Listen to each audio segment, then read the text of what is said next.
guys, it's Layla. Welcome back to my channel. In today's video, I'm going to be talking about something that can sometimes be a little bit of an awkward conversation and uncomfortable conversation, and that's acne and how to treat acne. So in today's video, I want to talk about the 3 products that worked for me to help treat my acne and what works, some mistakes I made along the way, and hopefully this video can help some of you who might be struggling with the same thing. So if that sounds good, stick around and keep watching. So I do think it's important and worth mentioning that if acne is something that's been recurring for you, if you're really struggling with it, it's always helpful to seek professional advice.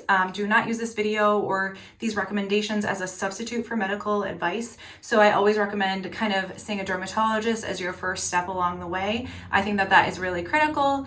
So I would definitely still recommend that. These products and what I did, this just worked well for me. So this is just some things that I've learned based on trial and error that have worked and might work for you.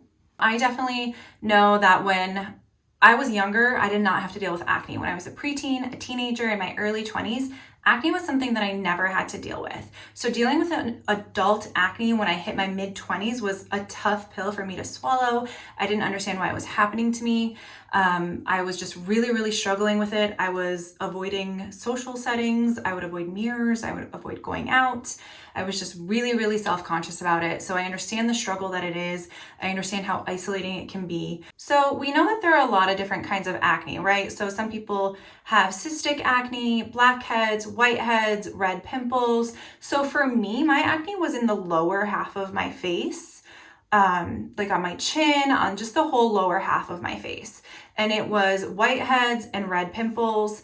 And so that's kind of why I did speculate that it was hormonal, because a lot of times that is the issue with hormonal acne on the lower half of the face. So I was just in such a rush to get rid of the acne right away that I was just over drying my skin. I was doing way too much instead of just realizing that it's not going to go away overnight.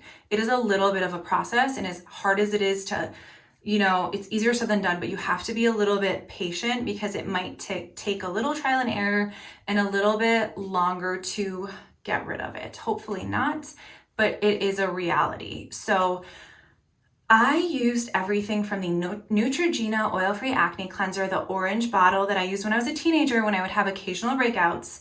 That did nothing for me. I tried the pink grapefruit version, which also did not help me. I tried the Clearasil tinted cream that I would use as like a spot treatment if I got acne. Did not help me. I'm trying to think what else I used. I used Cetaphil for acne. I used the Clinique cleansing foam from their acne solutions line. Did not help me. Their moisturizer or toner didn't help. So none of that helped me. The doctor prescribed me clindamycin, which is an antibiotic lotion to help treat bacteria, I believe, which acne can happen. That's why acne can happen, is from bacteria on the skin. That didn't help. I tried Differin, did nothing. So the stuff that I would do when I would get occasional breakouts when I was younger was not working. After, trying all this different stuff and just being like, drying out my skin too much, I realized that I was using an exfoliator as well. I was using 7-Day Scrub from Clinique and exfoliating every single day, which is not good. I definitely made a video about this, about exfoliating, so check that out, because when you over exfoliate the skin, you will dry out your skin more. So your skin will overcompensate for the fact that it's drying out, produce more oil, and cause you to break out more. So that is not a solution. I do not recommend exfoliating more than once to twice a week. So that's something to keep in mind as well. So eventually I realized that too much salicylic acid and benzoyl peroxide wasn't the move. That was not doing anything for my acne, but I realized that I did need an acne cleanser. So the one that I recommend till this day I use is the CeraVe Renewing Salicylic Acid Cleanser for normal skin. So it's free of mechanical exfoliants. It's got vitamin D, salicylic acid, and it's fragrance free. So this is the consistency of a gel. I rub this in. It depends. You could use this morning and night, but I recommend starting off using it once a day because, again, you don't want to dry out your skin too much. So I think once a day is plenty. I like to use it in the morning. I like to leave it on my skin, kind of work it in my skin for 60 seconds, no more, no less. I think less is too little of a time, more is just too much.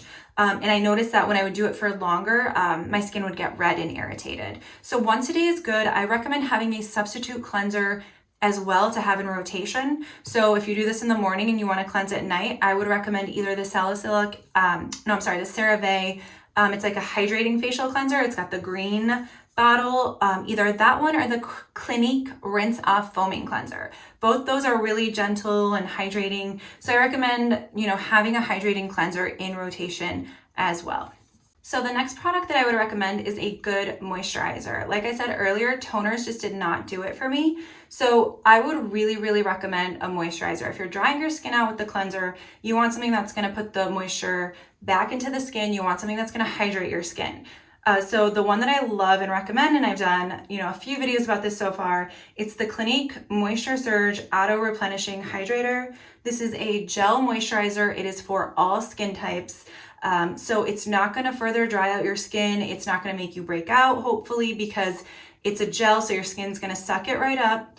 And it's oil-free, it's non-comedogenic. It just feels so good on the skin. If for those of you that aren't familiar with the product, this is what it looks like. So it's a gel, again, and you're just gonna put it all over. I actually put it on my neck too, and it's very replenishing. So I would highly, highly recommend the Moisture Surge. It's really important to do the gel. They also have a gel cream, which I believe is also oil-free, but I just don't like how it feels on my skin. I don't like the texture of that cream. I just love a gel moisturizer. If you're somebody with acne who breaks out, then you know. I would use this morning and night to make sure that your skin's getting enough moisture, that it's hydrated, and that it just feels really, really good and cooling on the skin as well. Our skin goes through so much during the day. There's environmental aggressors, again, if you're dealing with acne, and this just is very cooling. It just feels so nice. So as I was saying earlier, when I was first dealing with the acne, I had just come off of working for Clinique Cosmetics and tried their acne solutions 3-step. It did not work for me, but one product was a game changer, and that is the Clinique Acne Solutions Clinical Clearing Gel. This does have salicylic acid in it, and it is a spot treatment. So I would use a thin layer of this on the affected area 2 to 3 times a week. I would do it at night. So in the areas that I didn't have the spot treatment, I would put my moisturizer on. So if I put the spot treatment like here, I would moisturize the rest of my skin as normal so that they didn't interact with each other. This was a game changer. I felt like when I would wake up in the morning, I would have a visible difference in my skin. So I love, love, love this spot treatment. Again, this is something with SA, salicylic acid. So you wanna, a little bit goes a really long way, if you can see that. And it doesn't feel too heavy when I first put it on. So I really do like that about the product. This routine changed my life. It changed my skin. I just had to do so much trial and error. I was living in the dermatologist's office, tried every single product under the sun until I finally found a routine that worked for me. I do think things with benzoyl peroxide tend to irritate my skin more, but the salicylic acid, if used correctly in combination with a moisturizer, I really think will improve your skin dramatically. So that's sort of my routine and what I've done to maintain my skin as well. If you guys have any questions about the products that I mentioned, feel free to drop them below. I would love to touch base about this. I have years and years of experience in dealing with acne and struggling with it. So I have a really good handle on what works well for me. Everyone's skin is different, but hopefully these recommendations will help you. These tips will help you avoid some mistakes that I made. And I'm happy to make another video if you guys are interested on what I did to help treat my acne scarring as well, my discoloration. Thanks for watching, you guys. If you have any questions about my journey, my acne journey to get clear skin, let me know. Thanks for watching, and I will see you in the next video.